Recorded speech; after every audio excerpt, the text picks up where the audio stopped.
¿Qué tal amigos de Contrapunto TV? Gracias por acompañarnos en otra edición de Otro Espacio. Hoy estamos con Jaime López, investigador de la Fundación Nacional para el Desarrollo. ¿Qué tal, Jaime? Hola, ¿qué tal? Gracias por la invitación. Jaime, hablemos un poco acerca del tema coyuntural. Creo que está en la boca de todos el hecho que la sección de probidad de la Corte Suprema de Justicia está investigando a exfuncionarios y actuales funcionarios por el delito por posibles delitos de corrupción. Por citar algunos, también está Carlos Armando Reyes del Partido Arena y Reinaldo Cardosa del PCN. En su punto de vista, ¿qué tanto ha avanzado el tema al investigar a dichos funcionarios? Bueno, en sentido estricto no es una investigación, porque el enriquecimiento ilícito no se investiga, sino que parte de una presunción, y es que cuando el funcionario o el servidor público no puede demostrar cómo ha incrementado su patrimonio y cuál es el origen del fondo, entonces se le considera que se ha enriquecido y no hay más que investigar. Entonces, en este caso, lo que estamos viendo efectivamente algo inédito en el país, algo que nunca se había visto, y es que ahora las declaraciones de patrimonio que tradicionalmente se han archivado se están utilizando para abrir un proceso judicial. Pero más allá de eso no se puede decir, porque no sabemos cuál va a ser el resultado de estos procesos, no sabemos si los implicados van a lograr demostrar el origen o la legalidad del patrimonio que han adquirido, no sabemos si de la forma como se está llevando a cabo el caso se pueden introducir vicios procesales, porque recordemos que esto se trata con una ley que fue establecida en el año 59 y que no es adecuada ni para la Constitución del 83 ni para la legislación penal y procesal penal que existe en la actualidad. Entonces habrá que observar, lo interesante es que sí se están abriendo este tipo de procesos, y sobre esto ojalá que también se abra la oportunidad para hacer reformas, para que el país cuente con mecanismos efectivos de control de la corrupción. Si no hay una garantía tal vez en el proceso legal en el caso de estos dos diputados, lo hay tal vez en el caso del expresidente Francisco Flores, que también destaca en la lista de los que están siendo procesados en este caso. Sí, fíjense que lo importante, hay que ubicar lo que son los procesos por corrupción. En el país realmente no estamos preparados para llevar adelante procesos judiciales por corrupción. ¿Por qué? Porque implica una investigación muy rigurosa acerca de la ubicación de los activos. Hablamos de activos, hablamos de dinero, de casas, de propiedades, hablamos de cuentas, muchas veces, la mayoría de veces en el exterior. Entonces el país no está preparado para hacer ese tipo de investigaciones. Entonces lo que hemos visto con el caso de Francisco Flores, básicamente, y con el caso de los diputados, es que básicamente ellos se han inculpado a sí mismos, y eso ha permitido pues abrir un proceso, pero no es porque haya una labor efectiva de investigación. Ahora bien, el otro tema sobre por qué el país no está preparado para llevar adelante este tipo de procesos es porque en materia anticorrupción se le pone la prioridad de recuperar los activos, confiscar los activos. Y en el caso de El Salvador, pues esa materia es un vacío total, se están abriendo procesos penales, habrá que ver cómo terminen, pero eso no garantiza de que si han habido activos de los que estos funcionarios se han apropiado de manera ilegal, puedan ser recuperados o puedan ser confiscados, porque básicamente no hay legislación para eso. Por ejemplo, de que regrese, digamos, el dinero tal vez del que se quedó Francisco Flores, o tal vez de expresidentes que también podrían ser Es bastante improbable, porque no tenemos legislación. Si recordamos un caso que hubo hace muchos años acá en el país, que fue de una financiera, eso fue a finales de los años 90, al final al principal implicado se le condenó penalmente, pero fue casi imposible recuperar los activos porque no hay legislación y no se ha trabajado en esa materia. Lamentablemente en el país, como digo, esta ley sobre enriquecimiento ilícito de funcionarios data del año 59, nunca ha habido interés por revisarla, por ver cómo se aplica, por recoger información de cuáles son su coherencia con la Constitución y otras leyes, y ahora pues tenemos estos casos acá que no surgen de un proceso fuerte de investigación, sino que más surgen por una autoinculpación de los ahora implicados. Jaime, ¿podría ser una de las desventajas entonces que en este caso el delito de corrupción pueda prescribir y entonces los implicados no puedan, ser juzgados o ir a la cárcel? Lo que pasa es que el problema en el caso de Francisco Flores estábamos en el límite.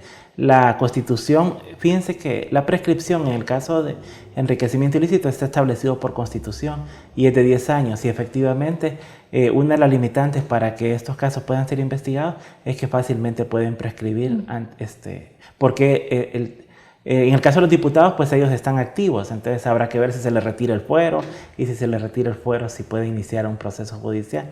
Entonces, estos son los tipos de limitantes. Las principales limitantes son la prescripción de 10 años, el manejo de la información todavía es una materia que no se ha trabajado adecuadamente, la investigación es únicamente local, si acaso hay investigación, porque no existen mecanismos de cooperación eficaces para investigar cuentas en el extranjero o propiedades de activos en el extranjero. Y como digo, la principal falencia es que la legislación, contamos con el proceso penal, pero lo más importante en materia anticorrupción, como digo, está bien el proceso penal, pero lo más importante es confiscar y recuperar los activos. De nada le sirve a la población tener funcionarios presos si el dinero lo tienen en cuentas en el extranjero y una vez que terminen su condena, si acaso se les condena, puedan disfrutar de ese dinero. O sea, entonces... Si hablamos que es un poco difícil, vemos un poco cerca el panorama y el juicio de Francisco Flores ha sido postergado en reiteradas ocasiones y tal vez el regreso del dinero, tal vez del que se pudo haber apropiado, en ese caso como dice el sistema judicial, sí es difícil y hay analistas que también dicen que hay que investigar a expresidentes como Calderón Sol o Cristiani. ¿Usted cree que sea más difícil todavía por el hecho de que ya son muchos años atrás? Sí, no, que ya... sería imposible, de a ellos hecho. ya no se les puede investigar, ellos están protegidos por la Constitución, porque la Constitución dice que los delitos de enriquecimiento ilícito prescribe a los 10 años cuando se deja de ejercer el cargo. En el caso de ellos, definitivamente eso ya pasó. Entonces, no, ahí, y por eso digo, o sea, es importante de que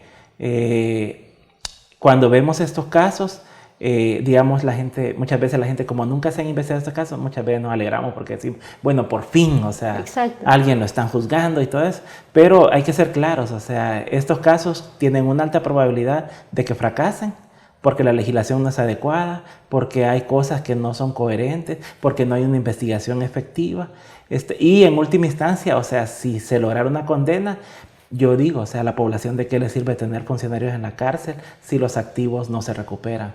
Yo sé que suena duro, pero sí. Esto es importante ser bien claro para no levantar falta de expectativa en la población y también reconocer los grandes rezagos que tiene el país en materia de lucha contra la corrupción. Este es un país en el que básicamente hemos hecho muy poco por reformar nuestra legislación, por adecuar nuestras instituciones, por fortalecer la investigación para poder procesar delitos de corrupción.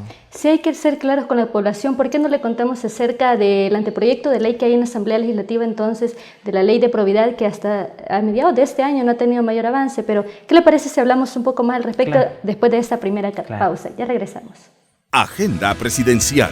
Durante el programa Gobernando con la Gente y el Festival para el Buen Vivir, celebrados en Ciudad Delgado, el presidente de la República, Salvador Sánchez Serén, hizo entrega de computadoras lempitas a varios centros educativos del municipio, como parte del programa Una niña, un niño, una computadora. La subdelegación de la PNC de Ciudad Delgado recibió del presidente motocicletas y computadoras que ayudarán a mejorar la operatividad y los procesos administrativos en el trabajo que todos los días realizan para garantizar la seguridad de la población. Los centros escolares recibieron instrumentos musicales y pupitres que permitirán la formación o fortalecimiento de sus bandas musicales y generar espacios para la población estudiantil con la implementación de programas de arte y cultura. Y este día vamos a lanzar una campaña que se llama La protección inicia en el hogar. Esa campaña la inicia el CONNA. Gobierno de El Salvador. Unámonos para crecer. Gracias por continuar con nosotros. Este es otro espacio. Hoy estamos con Jaime López, investigador de la Fundación Nacional para el Desarrollo, hablando acerca de casos de corrupción y temas coyunturales que están en la agenda nacional. Hablábamos un poco acerca del anteproyecto de ley de probidad que está en la Asamblea Legislativa, que reúne por una parte el lado de la Asamblea Legislativa, pero hay otra parte de organizaciones sociales, ¿verdad? Háblenos un poco acerca de este proyecto que está. Sí, por supuesto. Bueno, este proyecto lo que persigue es actualizar la ley sobre enriquecimiento ilícito de 1959, amplía, por ejemplo, la cobertura de qué funcionarios tienen que presentar su declaración de patrimonio, actualiza las multas. En la ley del 59 la multa por no presentar la declaración era de 100 colones. eso ahora no es nada, y le da mayores instrumentos a la sección de probidad para que tenga mayor control sobre la presentación de la declaración y también para que pueda hacer algunas investigaciones. Ahora bien, esto es una cuestión pequeña. Como digo, el país realmente tiene un rezago enorme en materia de lucha contra la corrupción y la ley de probidad que está en la Asamblea lo que va a hacer es mejorar el mecanismo para la recepción y revisión de las declaraciones, pero como he dicho, eso no es suficiente. ¿Qué es lo que necesita el país realmente? Lo que necesita es tener una buena unidad de investigación que ocupe las declaraciones de patrimonio, pero que también le dé el seguimiento a los activos que adquieren los funcionarios dentro y fuera del país, que tenga acuerdos de cooperación internacionales para poder recabar información de cuentas bancarias, de transferencias, ese tipo de cuestiones, y que la legislación se contemple no solo un proceso penal, porque eso está bien, o sea, si cometió un delito de corrupción tiene que procesar, pero fundamentalmente la recuperación de activos, la confiscación de activos, y eso no solo para personas naturales, sino que también para personas jurídicas. Porque lo que ocurre, vamos a ver, lo que ha pasado en otros países que tienen mucho más adelantado su proceso en esta materia, es que comienzan a investigar las declaraciones de patrimonio y lo que hacen los funcionarios en el siguiente año, comienzan a no reportar sus activos, comienzan a esconderlos. Entonces una oficina de investigación fuerte, además de la declaración, va a saber qué propiedades compró, a quién se las trasladó, si se las pasó a una empresa, y con la legislación que permita la recuperación o confiscación de activos, eso se va a poder congelar o recuperar o en el momento, ya sea que esté a nombre del funcionario, ya sea que esté a nombre de su familia, que esté a nombre de personas que trabajan con este funcionario o que haya sido trasladado a empresas, ya sean nacionales o extranjeras. Jaime, de hecho creo que se ha entendido mal el hecho tal vez de que hay analistas o hay diputados que están diciendo que tal vez de aprobar una ley de probidad se acaba los delitos de corrupción, tal vez, o hay un mejor panorama al respecto, pero yo creo que sería más el hecho de prevenir futuros tal vez hechos de corrupción, pero ¿qué pasa con quienes ya cometieron el delito? O sea, ¿qué pasa en el proceso? No, simplemente nuestro país no está preparado para controlar ni erradicar la corrupción, o sea, aquí en este país todos los días se come.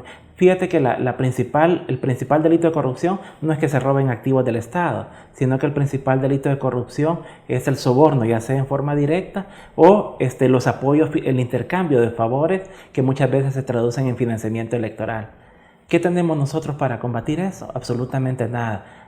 No tenemos operaciones encubiertas para vigilar a funcionarios cuando están recibiendo pagos, no lo tenemos. No tenemos legislación para regular el financiamiento de las campañas y los partidos políticos, no hay. Entonces, lo triste de este país es que nos quejamos todos los días de la corrupción y simplemente tenemos que seguir viviendo con ella durante muchos años porque comparado con otros países y países latinoamericanos que sí han tomado medidas efectivas para combatir la corrupción, pues nosotros estamos muchísimos años atrás. Prácticamente cuando uno revisa, por ejemplo, lo que establece la Convención de las Naciones Unidas contra la Corrupción, lo que establece la Convención Interamericana contra la Corrupción, lo que El Salvador ha hecho en materia de persecución y de combate judicial contra los casos de corrupción es casi nada, o sea, lo que ha hecho, fíjate, y eso no es que sea malo, o sea, nos hemos enfocado más que todo en medidas preventivas. La ley de acceso a la información, la creación del Tribunal de Ética Gubernamental, reformas a la ley de adquisición de licitaciones, pero, o sea, cuando hablamos de que alguien ya acepta un soborno o acepta, por ejemplo, dinero ilegal de grupos ilegales para el financiamiento de su campaña, lo puede hacer con toda la libertad del mundo porque no va a ser perseguido ni ahora, mucho menos en el futuro. ¿Está funcionando la institucionalidad del país Es que funciona, pero es una institucionalidad demasiado débil. La Fiscalía está enfocada principalmente en delitos comunes, lo que le llamamos la delincuencia, pero la Fiscalía básicamente no tiene capacidad de investigar delitos de cuello blanco, o sea que además de eso son muy difíciles de investigar. La Fiscalía cuenta con una unidad anticorrupción, pero es una unidad pequeña, o sea que casi no se le ha apoyado, que tiene pocos recursos, y investigar delitos de corrupción también es caro. Por ejemplo, cuando se revisa cómo se investigaron, por ejemplo, los procesos contra el presidente Fujimori de de Perú o el presidente Carlos Menem de Argentina. Se montaron equipos de especialistas de primer nivel que podían viajar a Suiza o a diferentes países para identificar las cuentas bancarias, que había toda una negociación a nivel de países para lograr recuperar los activos. Y así es como estos países lograron de alguna manera pues, hacer justicia. Pero en el caso de El Salvador, lamentablemente, todavía no hemos... los pasos que hemos dado todavía son muy pocos. Jaime, ¿no empeora las cosas el hecho que el Tribunal de Ética Gubernamental se resista, digamos, a investigar en ciertos casos como funcionarios del actual gobierno que podrían estar involucrados? Fíjate que lo que pasa es que el señor Posada tiene razón, o sea, que él no puede investigar porque su ley es demasiado estrecha. O sea, el Tribunal de Ética Gubernamental no está hecho para investigar delitos de corrupción, está hecho para investigar y sancionar faltas de empleados de bajo nivel, o sea, faltas disciplinarias.